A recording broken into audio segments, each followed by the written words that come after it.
রাসূল আরবি সাল্লাল্লাহু আলাইহি সাল্লাম বলতেছেন, লাউ কানা লি ইবনি আদামা ওয়াদিয়াম মিন যাহাবিন লা আহাব্বা আন ইয়াকুনা ওয়াদিয়ানি ওয়া লা ইয়ামলা ফাহু ইল্লা তুরাব। মানুষের যদি একটা স্বর্ণের পাহাড় থাকে, কয়টা? কারো আজ পর্যন্ত দুনিয়ার মধ্যে বিল গেটস বলেন, যত ধনী ধনী আছে, বাংলাদেশের ডাক্তার জহির বলেন, যত ধনী আছে, আজ পর্যন্ত কেউ স্বর্ণের পাহাড়ের মালিক হয়েছে? কোন দেশ মালিক হয়েছে? মালিক হয় না। রাসূল আরবি সাল্লাল্লাহু আলাইহি ওয়াসাল্লাম কি বলতেছেন, যদি কোনো মানুষের একটা স্বর্ণের পাহাড়ও থাকে, সে যদি মালিক হয়ে যায়, সে চাইবে, সে পছন্দ করবে, আরো অগ্রসর হবে যে কিভাবে দুইটা স্বর্ণের পাহাড় বানানো যায়। ওয়ালাইয়ামলা আফাহু ইল্লা তুরাব, আর তার এই আশা আকাঙ্ক্ষা প্রতিযোগিতা কখনো মিটবে না কবরের মাটি তার মুখে পুরা পর্যন্ত।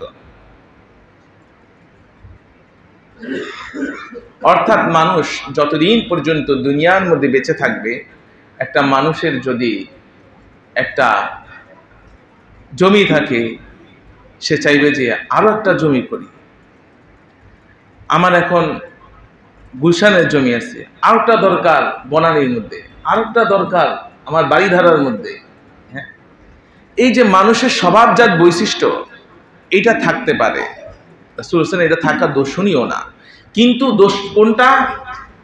তরিকা যদি আমার গলত হয়, অর্থাৎ পদ্ধতি, ইনকাম সোর্স, এই তরিকা পদ্ধতি, আয়ের উৎস, এটা যদি আমার অবৈধ পন্থায় হয়ে থাকে, সেটা অবশ্যই অবশ্যই পরিত্যাজ্য, দোষণীয়, নিন্দনীয়।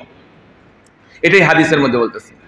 মানুষ যখন চায় সে ডান হাতে বাম হাতে, ডান পায়ে বাম পায়ে, এভাবে শুধু কি তার টার্গেট থাকে যে আমার একটা এখন স্বর্ণের পাহাড় হয়েছে, আমার দুইটা স্বর্ণের পাহাড় করতে হবে, এখন ডান হাতে হোক আর বাম হাতে হোক, ডান পায়ে হোক আর বাম পায়ে হোক, হালাল হোক আর হারাম হোক, সেটা বাস বিচার সে করে।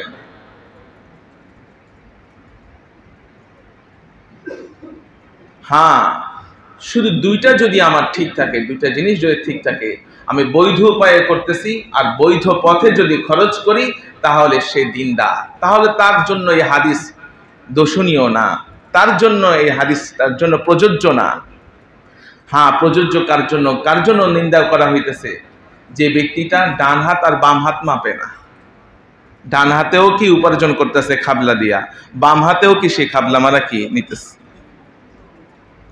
এক হাতে খাইতে হবে, এক হাতে উপার্জন করতে হবে, ডান হাতে হালাল পন্থায়। আর যদি বামপন্থী হয়ে যায়, বাম ধারায় যদি আমি সম্পদ যদি আমি আয় করি, কামাই করি, এটা হচ্ছে কি হাদিসের মধ্যে নিষেধ করা হয়েছে। ইয়াহরুমু ইবনু আদম ওয়া ইয়াশিব্বু মিনহু ইসনান, আল হিরসু আলাল মাল ওয়াল হিরসু আলাল উমর, রাওয়াহু তিরমিজি। তিরমিজি শরীফের হাদিসের মধ্যে আসছে, মানুষ যখন বার্ধক্যে উপনীত হয়, মানুষ যখন কি হয়, বয়স্ক হয়ে যায়, এই বয়স্ক হওয়ার সাথে সাথে দুইটা জিনিস তার মধ্যে চাঙ্গা হয়ে যায়। সে বয়স্ক, কিন্তু দুইটা জিনিস তার মধ্যে কি যৌবনতা লাভ করে। একটা হচ্ছে কি আল হিরসু আলাল মাল, সম্পদের প্রতি তার লালসা, লিপ্সা, এটা তার মধ্যে চরম ভাবে বৃদ্ধি পাইতে থাকে। যত আপনার বয়স হবে, আপনার যখন চাহিদা কম, একটা শিশু বাচ্চার আবদার থাকে কি পর্যন্ত? ললিপপ, চকলেট পর্যন্ত সীমাবদ্ধ। আর একটু বয়স হয়, আর একটু মোটরসাইকেল, এই সাইকেল বাড়তে থাকে তার বয়সের সাথে সাথে। আর একটা বয়স হয়, তখন তার এই মোটরসাইকেলে সীমাবদ্ধ না, বাড়ি গাড়ি, ব্যাংক ব্যালেন্স সবকিছু। আরো যখন সে আরো বয়স্ক হয়, আরো তার মধ্যে কিটা পরিমাণ চাহিদা বাড়তে থাকে না কমতে থাকে? বাড়তে থাকে। রাসূল আরবি সাল্লাল্লাহু আলাইহি সাল্লাম বলতেছেন, আরো একটা তার মধ্যে বাড়তে থাকে, সম্পদের লোভ লালসা বাড়তে থাকে, সাথে সাথে ওয়াশিব্বু ইসনান, আল হিরসু আলাল মাল ওয়াল হিরসু আলাল উমর, জীবনের প্রতি তার একটা আশা আকাঙ্ক্ষা চরম ভাবে বাড়তে থাকে। অর্থাৎ সে আরো আয়ুষ্কাল চায়, সে মরতে চায় না, সে আরো কি বাঁচতে চায়। আহা, আমার এখন 70 বছর, আরো যদি 30টা বছর বাঁচতে পারতাম, 100 বছর, তাহলে নাতির করে পুতিরেও দেখা যেতে পারতাম। হ্যাঁ, এরকম একটা তার মধ্যে প্রবল আশা জাগে না জাগে না? জাগে। মানুষ তো সবাই আমরা রক্তে মাংসে গড়া মানুষ, তো সবার মধ্যে এটা কম বেশি থাকে। দোষণীয় এটা না, দোষণীয় হচ্ছে কোনটা? রাসূল বলতেছেন যে আমার তরিকা যদি, নিয়ত যদি গলত হয়, তরিকা যদি গলত হয়, আমার ইচ্ছার মধ্যে যদি খারাপই থাকে, এবং যেভাবে যে পদ্ধতিতে আমি আয় ইনকাম করতেছি সেটা যদি খারাপ হয়, এইটা চরমভাবে ঘৃণিত, নিন্দনীয়, এবং সে দুনিয়াদার হিসাবে কি বিবেচিত হবে। আর যদি এটা তার মধ্যে না থাকে, অবস্থানটা যে না, সে হালাল পথে কামাই করতেছে, ডান হাতে কামাই করতেছে, তাহলে আপনি ডান হাতে, এক হাতে যত কামাই করেন অসুবিধা নেই, অসুবিধা নাই। কিন্তু হালাল এর ইনকাম সোর্সটা খুব সীমিত। কি? আর হারাম কি ব্যাপক, হারাম কি ব্যাপক। ঠাসঠুস করে দাম বাড়ছে, অসুবিধা কি? তরমুজ নিয়ে হইতেছে 1000 টাকা দিয়ে একজন, আর আপনি চেয়ার হয়েছেন, কারণ কি সে বাড়লেও অসুবিধা নাই। এই রাহাজানি, চাঁদাবাজি, এই সম্পদ প্রয়োগ, ভূমিদস্যু, এভাবে এভাবে কতভাবে তার আসতেছে।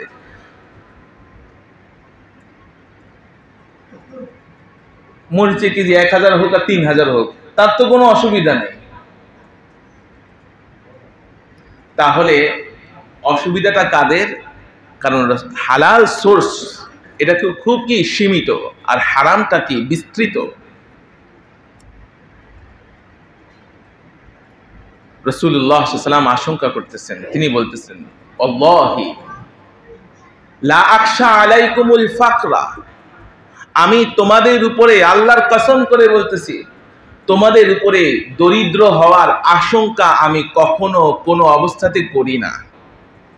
কারণ একটা মানুষ যখন অভাবে থাকে, অভাবের চেয়ে লোভের কারণে মানুষ গুনাহগার বেশি হয়।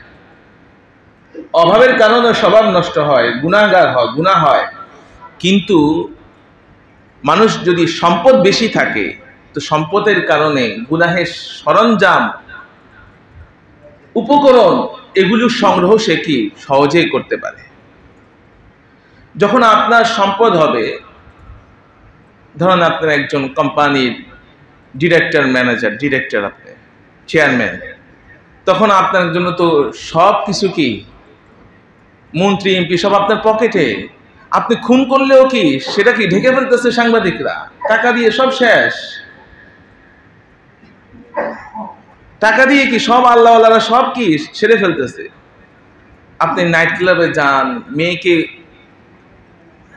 উপভোগ করে মেরে ফেলতেছেন, তারপরেও কি এটা কি সব আপনি ভালো মানুষ? হয় না এরকম? তাহলে সম্পদ থাকলে আপনি গুনাহ, উপকরণ, সমস্ত কিছু কি ঢেকে ফেলা যায়, উপকরণও কি সংগ্রহ করা যায়।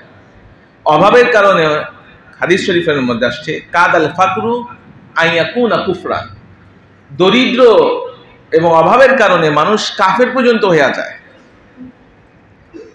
সে কাফের হয়ে গেছে। কিন্তু সম্পদের কারণে, সম্পদ বেশি থাকার কারণে মানুষ, এমন কোনো অপরাধ নাই, এমন কোনো গুনাহ নাই তার দ্বারা সম্ভব না যদি সে চায়। ঠিক না? এজন্য কবি বলতেছেন আবেদ আন্দার জিরে কিস্তি পুষ্টিয়াস, আবেদর কিস্তি কিস্তি হালাকাস। মানুষ একটা নৌকার মতো। মানুষ কিসের মতো? নৌকার মতো। নৌকার বাহিরে যদি আপনার পানি থাকে, নৌকা চলমান হয়, আর নৌকার ভিতরে যদি পানি বেশি পরিমাণে এসে যায়, তাহলে মানুষটা কি ডুবন্ত, ডুবে যায়। ঠিক কিনা? ঠিক তেমনই ভাবে দুনিয়াকে আমরা ব্যবহার করব, দুনিয়ার মধ্যে থাকব, কিন্তু লোভ লালসা এই নৌকা নামক মানুষের ভিতরে ঢুকানো যাবে না। লোভ লালসা সব কি বাইরে থাকবে। ভিতরে ঢুকাইলে কি অসুবিধা না সুবিধা? অসুবিধা।